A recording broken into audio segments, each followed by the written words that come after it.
पूरे घर में अकेली पड़ गई है चाहत पांडे। दिग्विजय के बाद अब कोई नहीं बचा तो क्या रजत दलाल के साथ एक बार फिर से दोस्ती होगी? ये सवाल इसलिए चल रहा है क्योंकि जब मैंने पूरा एपिसोड देखा दिग्विजय के जाने के बाद, एक तो चाहत पांडे रोई बहुत, लेकिन उसके बाद अकेली नजर आई। अकेली क्यों नजर आई? आप देखिए, जब वो बेला वीटा वाला डांस भी हुआ तब भी सबके साथ कोई ना कोई डांस कर रहा था, लेकिन एक कोने में चाहत अकेली डांस कर रही थी। ऊपर से जब बैठती हैं तो अब अकेली बैठ रही हैं। आजकल कहते हैं कई बार, दोस्त अगर एक बनाते हो तो वो खास होता है, लेकिन अगर वो खास चला जाए तो इंसान अकेला हो जाता है। और इस वक्त चाहत पांडे मुझे घर के अंदर ऐसा लग रहा है कि अकेली हो गई हैं, इतनी अकेली कि उनके साथ कोई भी नहीं है।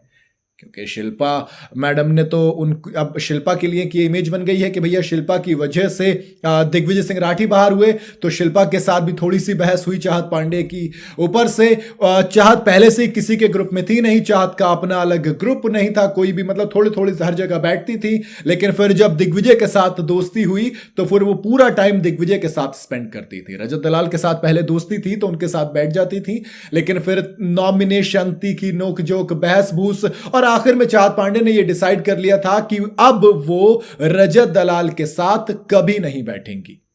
लेकिन फिर एक all of a sudden surprise और I should say shocking eviction होता है और दिग्विजय सिंह राठी घर से बेघर हो जाते हैं।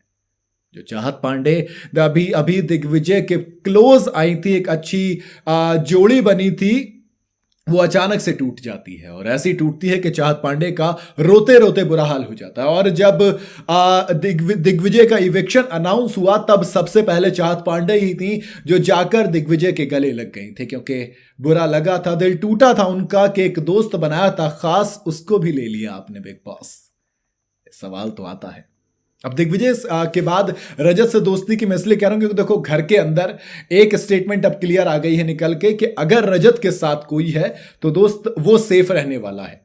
और कहीं ना कहीं रजत भी चाहत को दोस्त, आप कुछ भी मानिए, वो मानते हैं। क्योंकि इतनी बार मैंने रजत दलाल को किसी के पास वापस जाते नहीं देखा जितना मैंने चाहत के पास जाते हुए देखा है।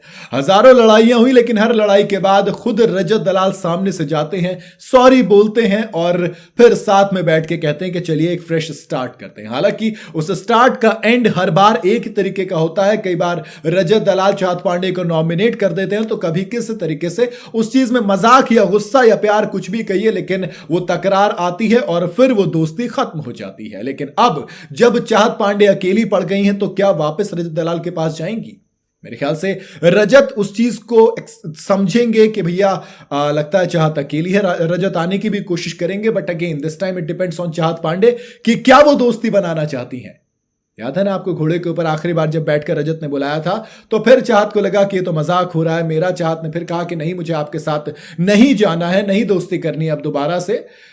क्योंकि उस वक्त दिग्विजय था उनके पास, एक सपोर्ट, एक पिलर, एक दोस्त था, लेकिन अब नहीं है। मुझे वाकई में थोड़ा सा अजीब लगा, चाहत पांडे अकेली डांस कर रही थी एक कोने में। देखकर कई बार लगता है ना कि यार, एक लड़की जो इतनी प्यारी है, जिसकी सबसे बातचीत हो सकती थी, लेकिन उसे सबने टारगेट किया, उसे अकेला कर दिया। जो एक दोस्त मिला वो वापस ले लिया गया। क्या लगता है आपको, क्या लगता है चाहत पांडे को रजत से दोस्ती करनी चाहिए? आप अपनी राय मुझे कमेंट में जरूर बताइएगा। वीडियो अगर आपको पसंद आई हो तो इसे लाइक और शेयर जरूर करें और जाते जाते चैनल को फॉलो और सब्सक्राइब जरूर करते जाइएगा।